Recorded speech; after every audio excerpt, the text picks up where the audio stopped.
Last camp's morning devotion was the first part. The chief end of man is to glorify God. And we want to understand what it means now to enjoy Him forever.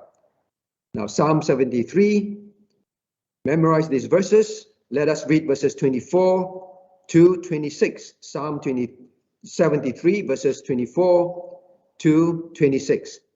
Now, wherever you are, read the word of God aloud together. Reading, Thou shalt guide me with thy counsel, and afterward receive me to glory. Whom have I in heaven but thee?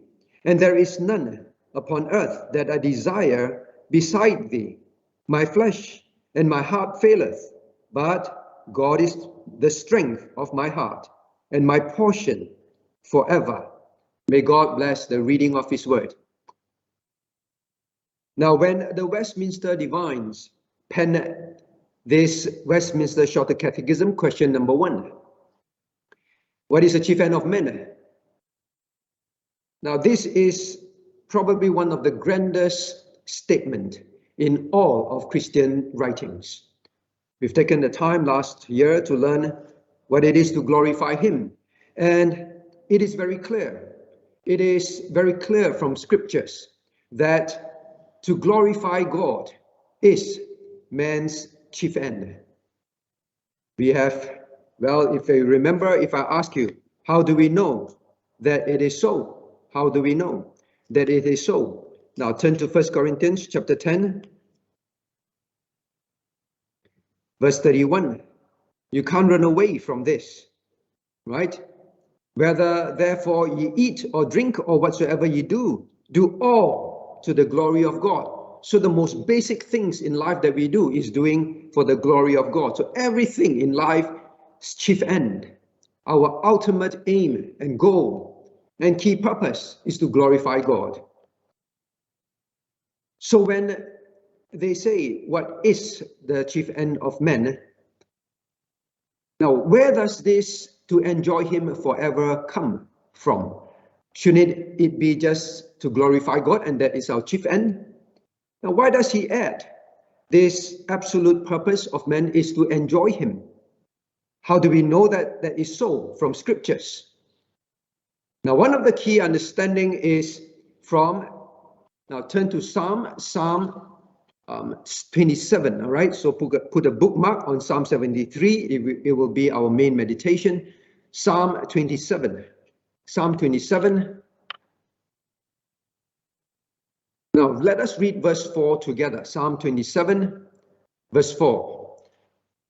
One thing have I desired of the Lord, that will I seek after, that I may dwell in the house of the Lord all the days of my life, to behold the beauty of the Lord and to inquire in His temple. So in scriptures, there is another statement from the man who wrote this psalm. There is one thing. Are there many things we desire of God? There can be many, many. But there is one chief thing that God says man should desire. One chief thing, one thing have I desired of the Lord. This is, Lord, the one thing that I desire of you. Desiring from Him, desiring about Him, and what is it? That I may dwell in the house of the Lord. So is it so that I will always be able to go to church? Always able to go to the temple? No, what is the purpose? Why does He say, now all the days of my life, my entire life, there's one thing that I will keep seeking. Not just some parts of my life, but all the days, this chief thing is to behold the beauty of the Lord. What is that about?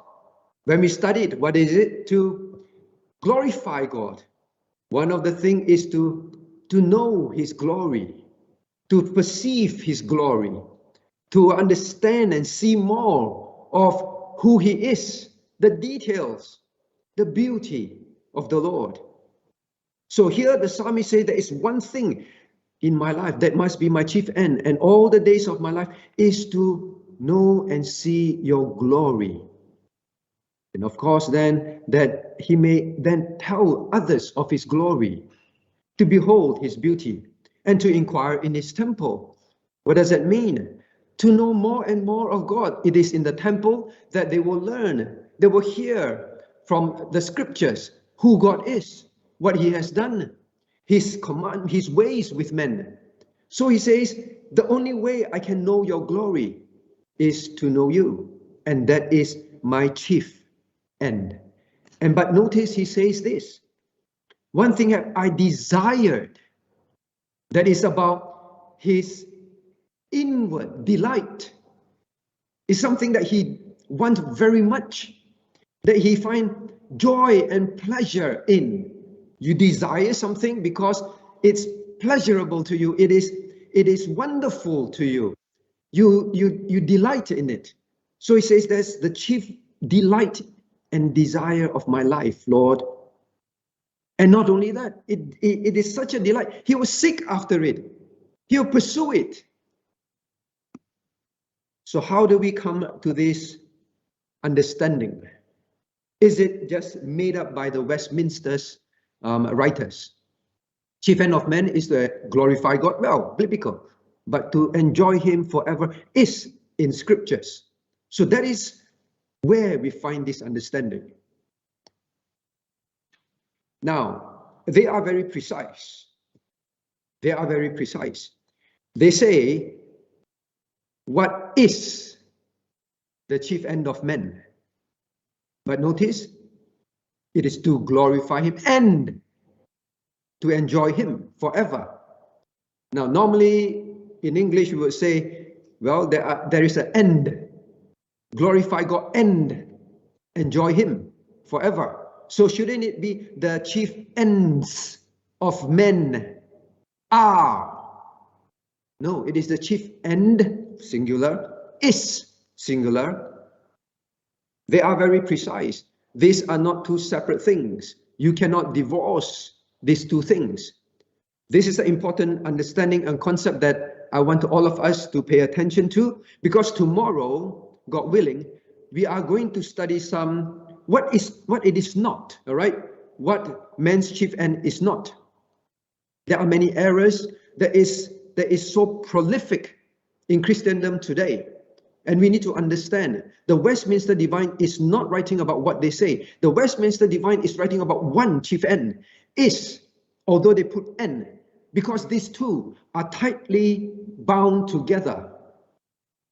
As we have seen in Psalm 27, I want to behold the beauty of the Lord, to glorify him, and my desire is to know him. That is my delight. Now, so this morning, we want to study. We want to understand, what does it mean to enjoy God forever? And I hope we have enough time to consider also why it is important to enjoy God forever. All right? Now, what is enjoy? What is enjoy? Now that we know, and you must be convinced in your heart, the chief delight of man, the one desire, the chief desire of man all the days of our life is to see his glory, is to enjoy and know and relish in him when we behold his glory. Remember, when we behold his glory. What is enjoy? So we have to also understand this word. Enjoy can mean several things when used in English. Now, enjoy can mean, well, like you enjoy, like for me, I enjoy roast pork, right? Does everybody enjoy it? No. The other day I was talking to a young kid, and I said, what do you like to eat? And she says, I love lollipops. I said, okay, then what kind of lollipops? And she said, I love the sour kind of lollipops. Well, I thought, most people like lollipops because they like the sweet ones. I didn't know there were sour ones. She said, I only like the sour ones. Well, that is her enjoyment. That is what she delights in. specifically. So sometimes when we say enjoy, it is specific to us, all right? It is unique to us, well, maybe to others as well, but not everybody enjoys it. So the point is, this first kind of enjoyment is about I like it. It delights me. It pleases me. So it is about me, all right? Now, the other way that we would normally use, enjoy, is also, now that is not the personal enjoyment, as in pleasing yourself. Now then there is the general enjoyment. General enjoyment, meaning to say, well, like for example, something is generally good. It is known to be wonderful, beautiful, and people therefore would enjoy it. Now, for example, I don't like vegetable. Actually, not true. Since I've come here, I've learned to like vegetables, right? Vegetables generally are good, right? And people should enjoy vegetable. A healthy lifestyle, exercise, generally is good. And therefore, people enjoy exercise or whatever other generally good things. So you get the idea. So enjoy can also mean, people would enjoy these things naturally. That is the second way to understand enjoyment. So it's not personal. This is the key thing. The first one is pleases me. This second way we use it is more like that thing is good. And therefore, I find pleasure in it. So it's not so much your personal pleasing of yourself, that is why you enjoy, but it's something that is so wonderful. It amazes you. You admire it. You find it so pleasing. You find it so amazing. All right? That is the second way people would use the word enjoy. Now, but in scriptures, and when the Westminster Divines write about the chief end of man is to enjoy him forever. Now, what would they be referring to? What do you think it is? Well, from Psalm 27, verse 4. I think it is good. All right, you memorize another set as well. So Psalm 73, 24 to 26, as well as memorize Psalm 27, verse 4 over this camp and in our lives. From the context of Psalm 27, verse 4, you will see it is the beauty of the Lord, that draws him to the temple, that makes him want to know more of it. And that's why he says, one thing have I desired of the Lord, and that will I seek after, to behold the beauty of the Lord, and to know him more and more through the temple. So when we say delight, what do you think it is? Is it just purely the second kind? Now you would also know that God says, delight yourself in me. When we put this all together, the chief end of man is to glorify God and to enjoy him forever, would then be the chief end of man to glorify God. And now I see his beauty and his glory, and it is something that I admire and delight in so much that it draws me to him. It draws me to want more of him. It is a combination of the both kinds of enjoyment that makes it complete. So if we want to put it together, what does it mean? What does it mean to glorify God and to enjoy him forever? Now in a crux, it would mean the Christian main aim in life and main purpose in life is to glorify God, and his greatest delight in life is to glorify him. That is what the Westminster Divine intends for this meaning from scriptures. that glorifying God is his greatest delight because of who God is, because of his ways, because of his works. I cannot but pursue after exalting and magnifying him. That is the meaning of this great injunction, the chief end of men. So there is only one chief end. The chief end is bound together. God, I want to magnify you. I want to glorify you because you are truly the one to be magnified and glorified and none else. That is why it is one. The Christian's great delight must be that. The glory of God is what consumes him. The glory of God is what gives him the desire in life. So I hope that this becomes clear, because it's important for us as we study all this. Now, to turn back to Psalm 73.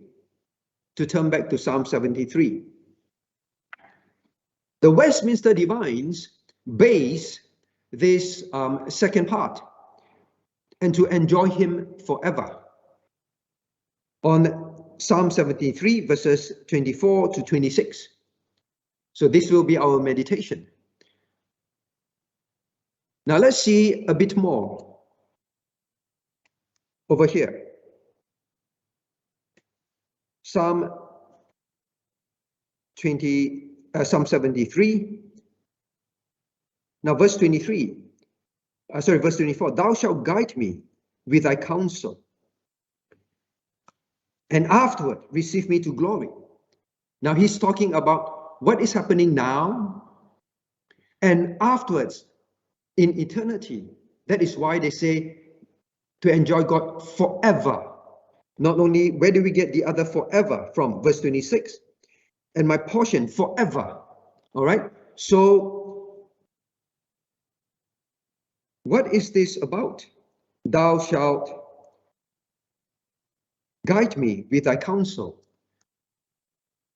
Going to the temple or knowing his word, he will begin to, or God's word, and God will counsel him. In other words, will guide his thinking, will lead him in his ways.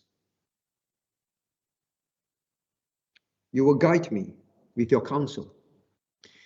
You will let me know in my mind who you are. You will let me see more of what your works are. In your counsel, in your word, to me, I will understand more of your ways, your commandments, how you work, what you want me to do. So when he says, thou shalt guide me with thy counsel, what is he saying? Lord, I need to see, and I want to see, and I will see more of who you are, more of your works, more of your ways. That is the beauty of you. That is the glory of your works, your ways, and who you are. Those are the things, Lord, I want to see. So when you say, I want to enjoy God, I want to enjoy God forever, that is what you're seeking after. That is, like we say, the second kind, right? This thing I know is wonderful. God, who you are, what you have done, and what you continue to do, and your ways, they are so beautiful. They are so glorious. They are so amazing. They are so infinite, beyond anything that we know. God, all the days of my life on earth, use your word to guide me, to show me more of this. And I seek after it. I delight in it. To enjoy God forever is to enjoy him in these areas. Remember that. Now, the next thing. So I'm just giving you an overview, all right? We'll go into details as we go along. Then he says, My flesh, and verse 26, verse 25, whom have I in heaven but thee? And there is none upon earth that I desire beside thee. Now he's talking about heaven and earth. And then that means it is now and forever. So again in verse 25, whom have I in heaven? He's talking about whom. He's not talking about what. He's talking about a person, specifically God himself, the who. And he said, well, you know, in the whole universe, heaven, in the entire 3 heavens that are mentioned in the Bible, there is only one that matters. So that is enjoying God. He is the only one that delights you, that you relish in. Now, the next one, just the overview first, please remember. Verse 26, my flesh and my heart faileth, but God is the strength of my heart and my portion forever. You see, while on earth, our flesh does not delight us. We may think, yes, the things of the lust of the flesh, well, that is what delights us. You see, when we understand, then we say, no. The lust of our flesh, the things of our flesh, it fails me. The delights of my heart, they will fail me. Man's delight in the finite things will fail him. It will end up in emptiness. Then he says, next, my portion forever. We'll study in more details all this. My portion forever means that is my inheritance, what I want to have forever and ever. All right? So, what does it mean to enjoy God? It's encapsulated in these few verses. That because you see who God is, because you see his works and his ways, his works with men, his works with his creation, and then you know who he is, his ways, and his ways, how he works, how he functions, how he thinks. Then you say, this is all I want. This is all I want. And because this is all I want, you, God, and that is what I enjoy, you, God, because you are the perfect, wonderful, glorious one, I will pursue you all my life. I will pursue magnifying, glorifying, talking about you, letting people know about you, because it just overwhelms me, right? Like I often use this example. When something or someone is so wonderful, you find that this thing keeps coming to your mind because of what it is, because how it works, because who this person is, how this person functions. And then you those things, you just can't stop thinking about, you can't stop talking about, and it becomes your treasure. Isn't it true? So when the Westminster Divines penned this, they described in a very powerful phrase to us, and they opened the confessions, the shorter catechisms, to draw our hearts and mind to this most important, that's why it's called chief, the ultimate, the key, the chief thing in life for men. Now, when we talk about enjoy, all right, when we talk about enjoy, you're talking about a few things. When we look at Psalm 27, Psalm 73, all right, verses 24 to 26. When you say enjoy, there are a few things that are involved. Now, in fact, at this point, I will attempt to share something, all right?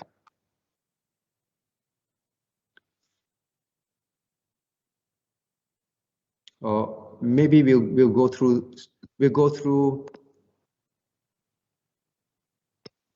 Right, it's not working at this point of time. Maybe we'll go through this first. So we see, look at verse 24. Thou shalt guide me.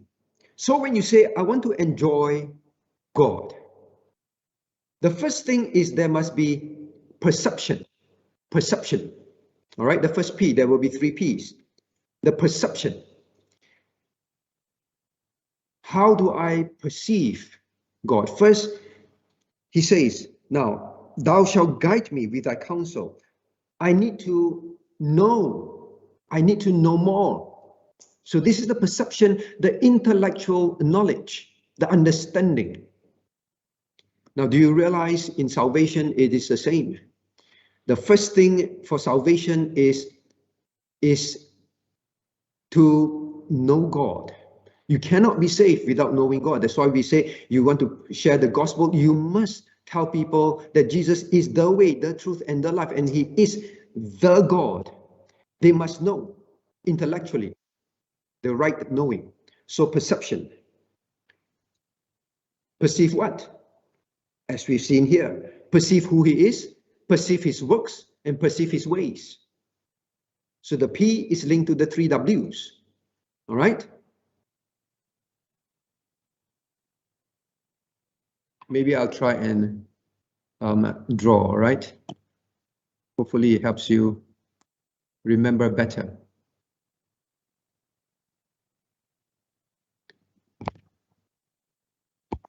I'm trying to share.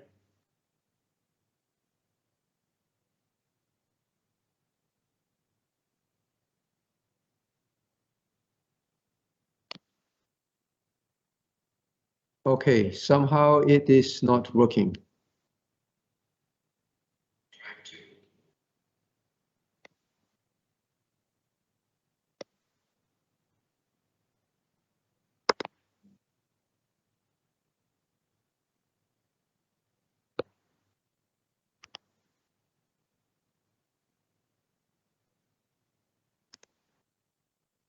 We tried this yesterday, it works, but the moment we go live, it doesn't work.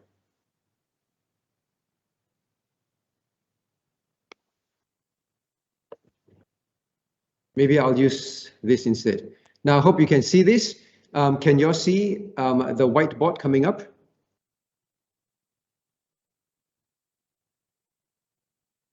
All right, let me check with someone. Anyone sees the whiteboard? All right, Caleb says yes. Now, so remember, we saw from scriptures that there was the who God is. All right, and then there is his works on earth, in heaven, and then his ways. All right, how he deal with men. Now then here, if you say we enjoy God, first we saw you must have the intellectual perception, all right, to perceive him correctly, perception. Then we also have, look at the next one, verse 25. Whom have I in heaven beside thee? And there is none upon earth that I desire beside thee. Now there is there is praise. All right. So what do you mean by I enjoy God? Well, I perceive him. I perceive him. I understand who he is, his works, his ways. And when that happens, when you say I enjoy something, I praise. I praise. There is none in heaven that can compare to you. You can take the glorious creation of the universe. You can take the sun, the stars, the infinite number of stars. You can take the most beautiful angel that God created. None in heaven, in the universe, can compare with you. On earth, the most wonderful thing on earth, even the whole world that I can gain, cannot be compared to you. All right. So when you say enjoy, you perceive and you praise. Like I said just now, when you find a product that is very wonderful, all right, you can't stop praising that thing. Right? You swear by it. We learned about glorifying God is you swear by God. Means you really say this thing is the thing. All right? That is full of praise.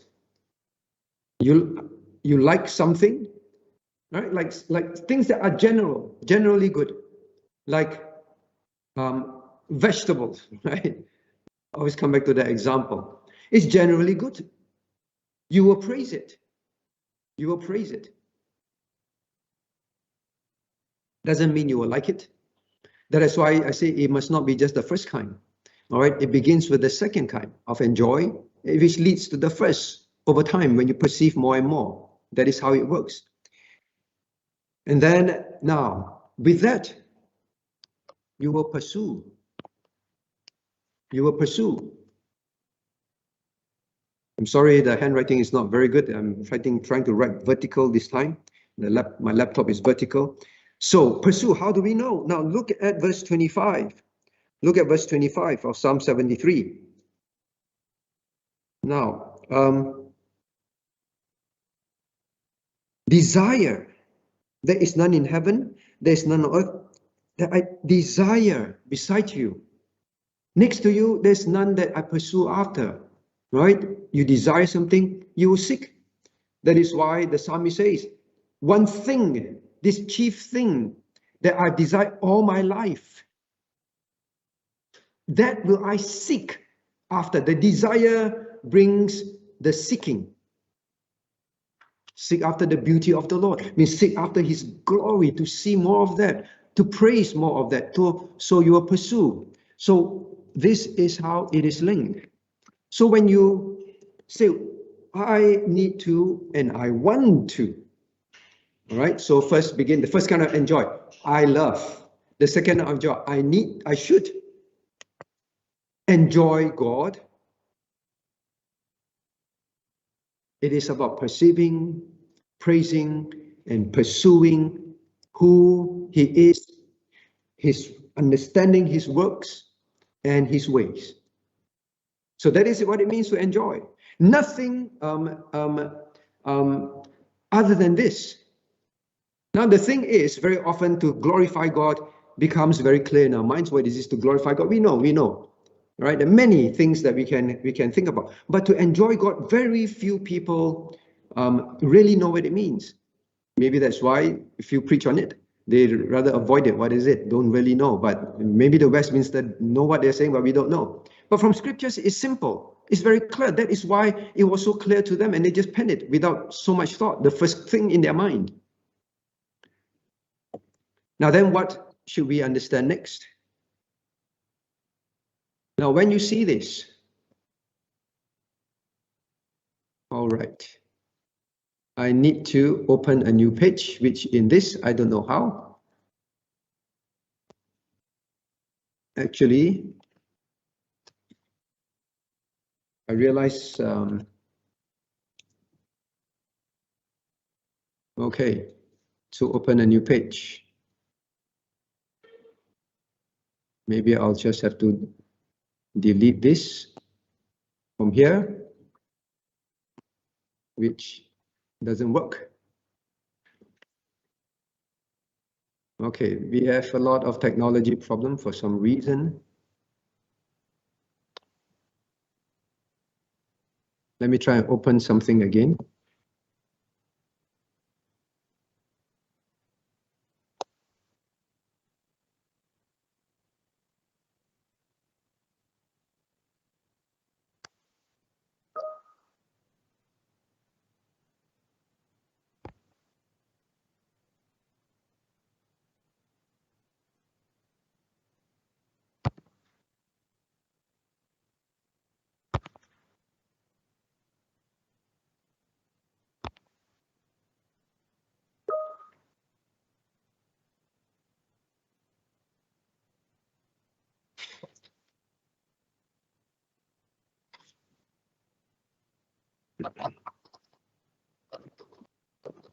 We tested it very clearly yesterday and it was functioning. Now, then how do we put all this together? Now, when we look at all this, now this is the chief end, which then it is to glorify God and to enjoy Him. Right? Enjoy Him. And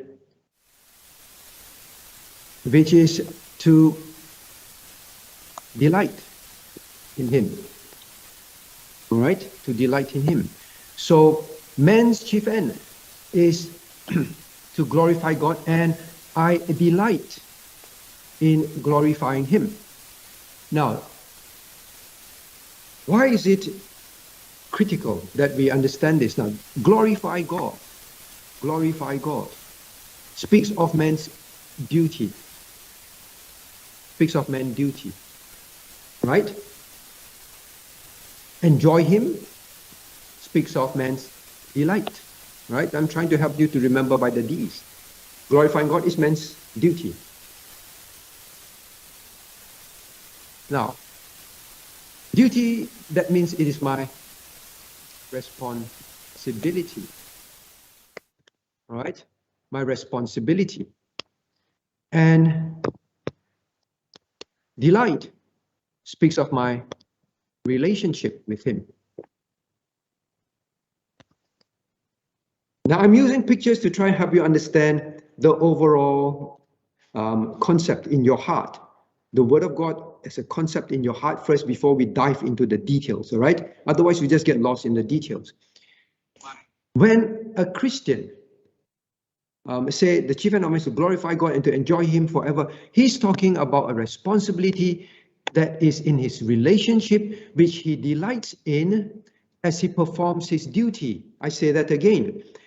This picture of man, our ultimate, chief means our ultimate and consistent goal in our life, and what we live for and what drives us is this: I have a duty to glorify Him. That's my responsibility, and in my relationship with Him, I delight in fulfilling this responsibility. So it is about a relationship. Enjoying God is a relationship-based thing. Your fellowship with Him. It is not something that is remote. You can say glorify God and it can be something cold and remote. But when you bring it down to a relationship, like the psalmist, one thing have I desire of the Lord, that will I seek after. Or it's something that he wants to know Him and delight in Him. All right? So when you put all this together, this is the picture. Then now we want to go into the details, all right? The details. Now, first and foremost, you must know that this delighting, this enjoyment of God is about a relationship which you relish in who He is, what His works and His ways. Now, then next is to ask, why is it the psalmist say, verse 24, thou shalt guide me with thy counsel, and afterward receive me to glory. You cannot enjoy God if you don't see who He is and His ways and His works. How do we know that? Now, please try and read Psalm 73 on your own, the whole chapter. Now, this chapter, in fact, I would say let's read it, all right? Let's read it, otherwise it's very difficult for us to understand this psalmist's heart of enjoying God. Now, verses 1 to 28, let's read together. Now, remember, I'll just give you overall context. This is the psalmist, all right? This is a psalmist who is very sad, upset. There is no joy in his heart, all right? Let alone enjoyment, let alone pleasure, all right? None of that was in his life. What was he upset about? What was he angry about? And then he come to realization, and then now he says, oh, he penned these words. All right, so remember that. That's the context. Let's read together, verses 1 to 28. Reading. Truly, God is good to Israel, even to such as are of a clean heart. But as for me, my feet were almost gone. My steps had well nigh slipped, for I was envious at the foolish when I saw the prosperity of the wicked. For there are no bands in their death, but their strength is firm. They are not in trouble as other men, neither are they plagued like other men. Therefore, pride compasseth them as a chain, violence covereth them as a garment. Their eyes stand out with fatness. They have more than their heart could wish. They are corrupt and speak wickedly concerning oppression and speak loftily. They set their mouth against the heavens, and their tongue walk through the earth. Therefore, his people return hither. The waters of a full cup are wrung up to them. And they say, how doth God know this? And is there knowledge in the Most High? Behold, these are the ungodly who prosper in the world. They increase in riches. Verily, I've cleansed my heart in vain and washed my hands in innocency. For all the days have been plagued, all the days have I been plagued and chastened every morning. If I say, I will speak thus, behold, I should offend against the generation of thy children. When I thought to know this, it was too painful for me, until I went to the sanctuary of God. Then understood I their end. Surely thou didst set them in slippery places. Thou castest them down into destruction. How are they brought into desolation? As in a moment they are utterly consumed with terrors. As a dream when one waketh, so, O Lord, when thou awakest, thou shalt despise their image. Thus my heart was grieved when I was pricked, and I was pricked in my veins. So foolish was I, and ignorant I was, as a beast before thee. Nevertheless, I am continually with thee. Thou hast holden me by thy right hand. Thou shalt guide me with thy counsel, and afterward receive me to glory. Whom have I in heaven but thee? And there is none on earth that I desire beside thee. My flesh and my heart faileth, but God is the strength of my heart, and my portion forever. For lo, they that are far from thee shall perish. Thou shalt destroy all them that go a-whoring from thee. But it is good for me to draw near to God. I have put my trust in the Lord God, and that I may declare all thy works. You see the picture? He talked about, in verse 4, that the wicked men on earth, in verse 3, they are rich.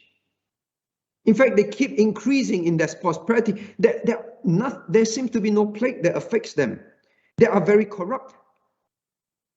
They have more than a heart could wish. And here I am, suffering. They have abundance. They are billionaires.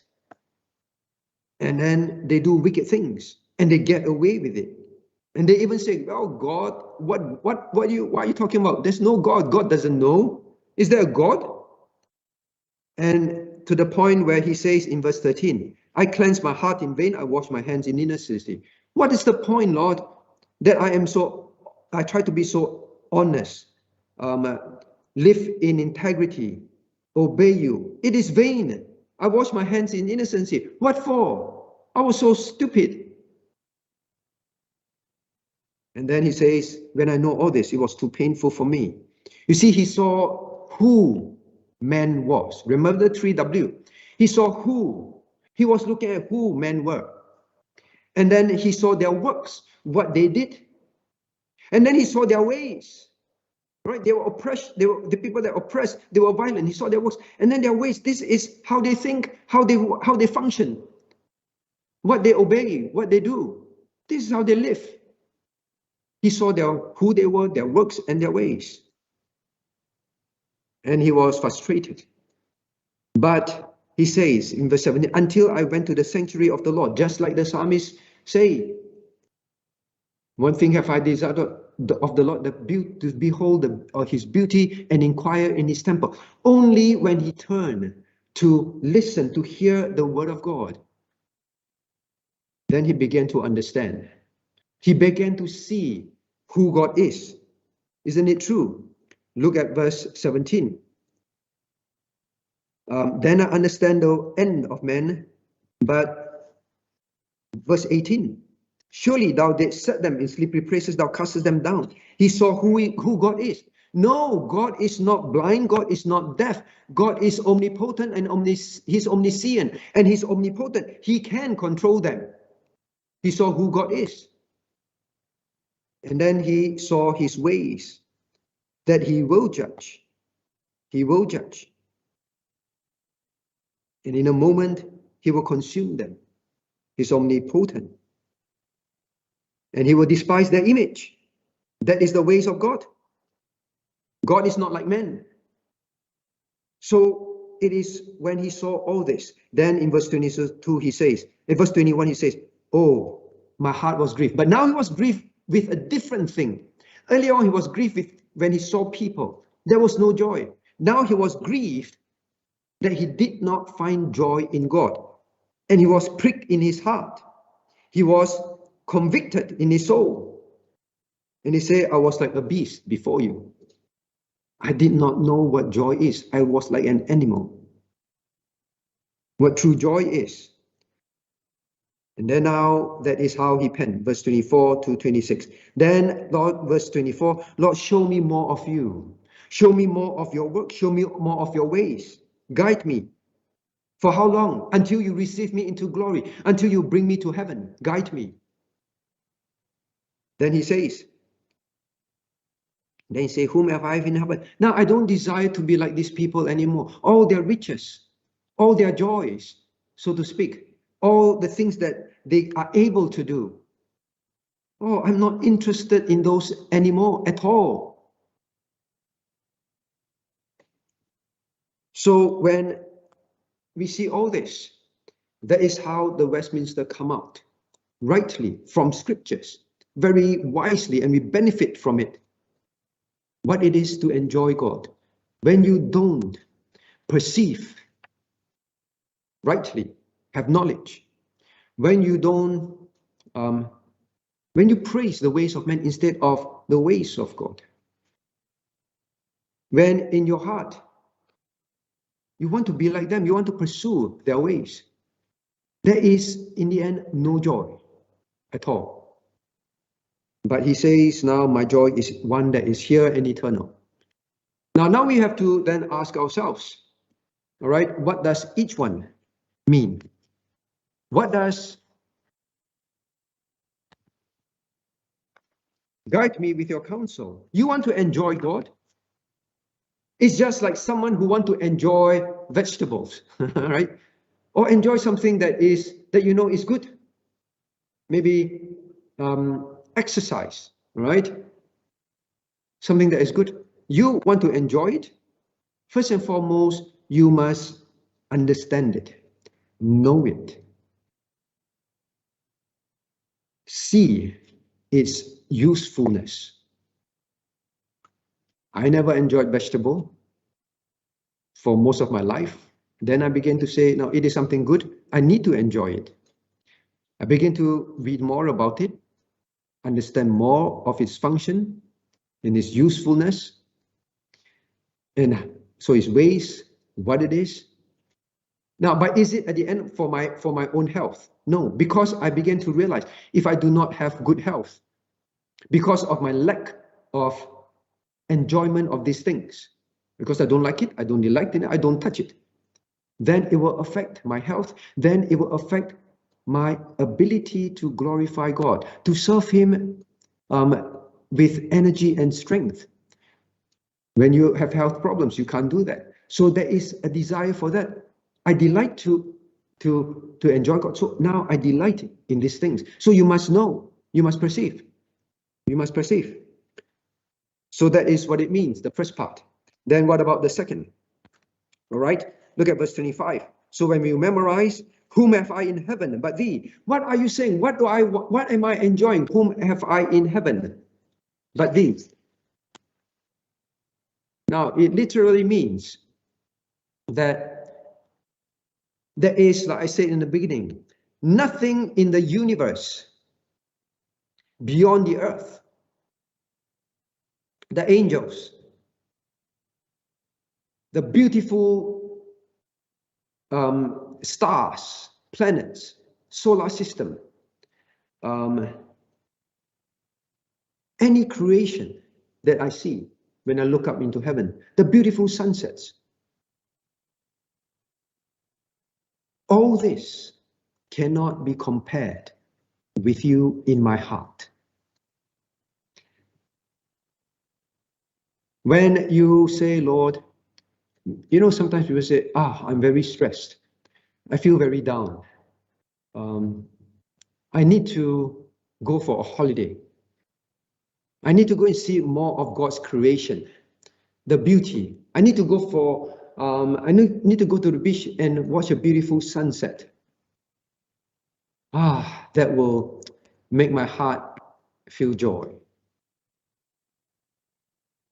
That is temporal at most. What the psalmist say, his delight in, his relish in, is beyond all this, even the creation of God. It is the Creator. There is none that can compare with Him in your heart. That is what it means. When you say, Lord, I enjoy you forever. It is about, yes, it is about I delight in glorifying you, but because I see you for who you are. It means that no one can satisfy my needs, my thirst, except you.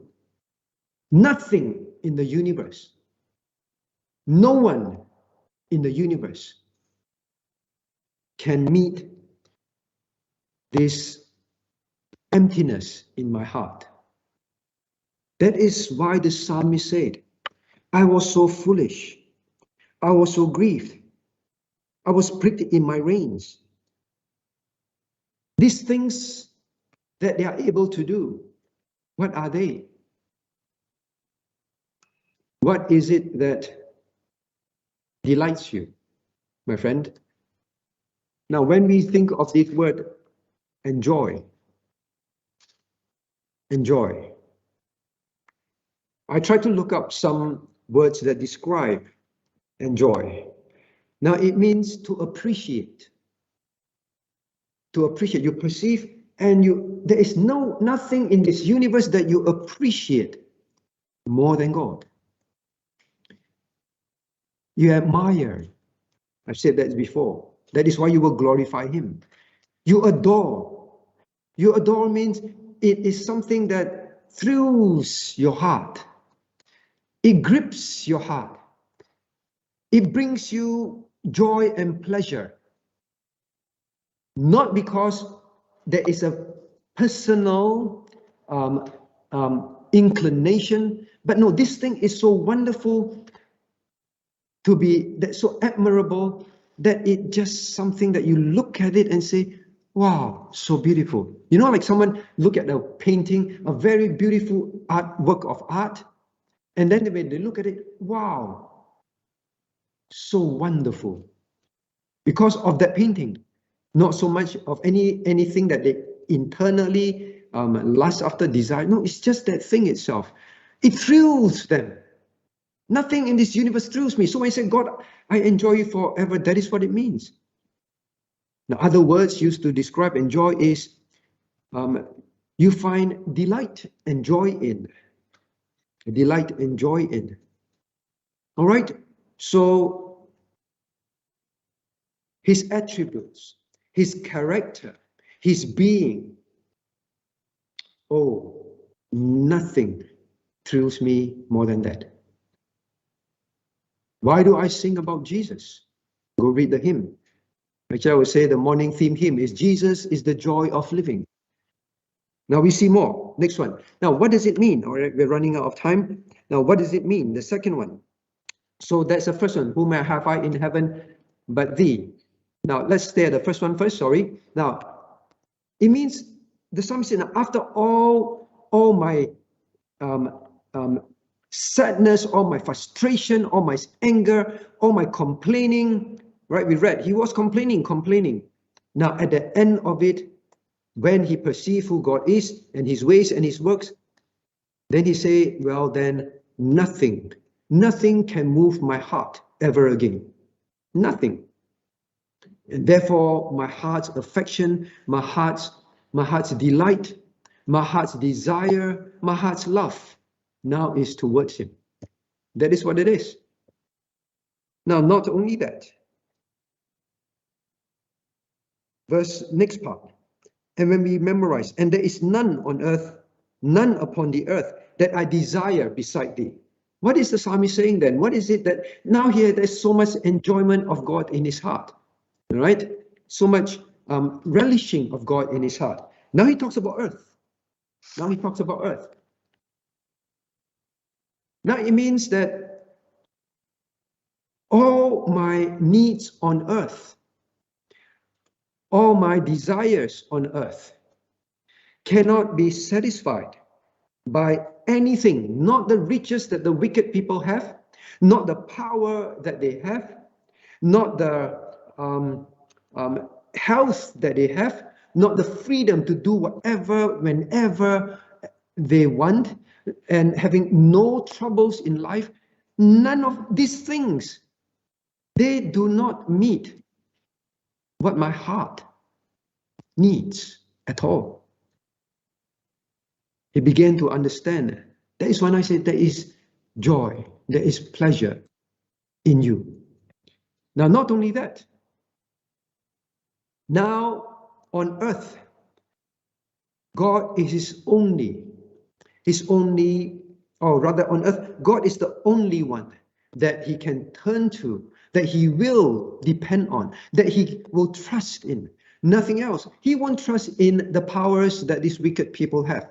No. He says, Lord, now whom have I on earth beside you? You can give me all the powerful wicked people on earth and all that they have and all the power that they seem and authority they seem to have, but none of this on earth I desire beside you. Take the world, but give me Jesus. The same writers know their desire for the Lord well. And then he say, and whom have I on earth beside you? Means, you see, he was grieved on earth. He was frustrated. He had no joy when he focused on these things. But the moment he looked and perceived God, what happened? Now God becomes his only source of happiness. His only source of overcoming any grief, any anxiety, any fear on earth. He had all that. He had all that before. God was his joy. But now, whom have I on earth beside you? Who's going to help me? I will only trust in you. What can bring me happiness? Only you. What can bring you happiness, my friends? Being married, having a spouse, is finite. Having children, it's finite. There are finite beings. But God is infinite. That's why he said, in heaven and in earth, there's none that can compare with you. None can feel the desire of my heart. You know, as we know, the heart's desire can be bottomless. But when you channel that bottomless desire to a bottomless or infinite being, you will find that your joy is bottomless as well. So he will depend on God to be his protector, his provider on earth. When you say, I enjoy God forever, that is what it means. When there's none on earth that I desire beside you, means everything on earth is just passing. Everything on earth is just a necessity. That's all. If I don't have it, it's fine. If I have it, well, the Lord has given it to me that I may use it for him. Now then, next one. We'll jump to the last part, all right? Verse 26. Thou art my portion. Thou art my portion forever. Thou art my portion forever. Now, please understand the word portion. Now, it means God is all I need. The inheritance, God always tells the Israelite, I am your inheritance, especially the Levites, I am your inheritance. But Israel said, I am your inheritance. Why do you want the world? I am more than the world. So my portion is Him forever, means the only thing that I will seek after, that I will pursue, is simply you. That is all. That is the meaning of to enjoy God. There is a pursuit of God. Now, this is my portion. You pursue after portion. People fight over inheritance, right? They pursue it. So now this is something that is your portion forever. God is the only one you want to have with you. Whether in heaven or on earth, He's the only one that you want to have with you. You don't have someone, it does not matter. You don't have something, it does not matter. Now remember when Paul talks about heaven, whom have I in heaven but you? That's the psalmist say. Heaven, as I've always reminded us, heaven is not heaven without God. Paul says, absent in the body, present in glorious heaven. No, absent in the body, present with the Lord.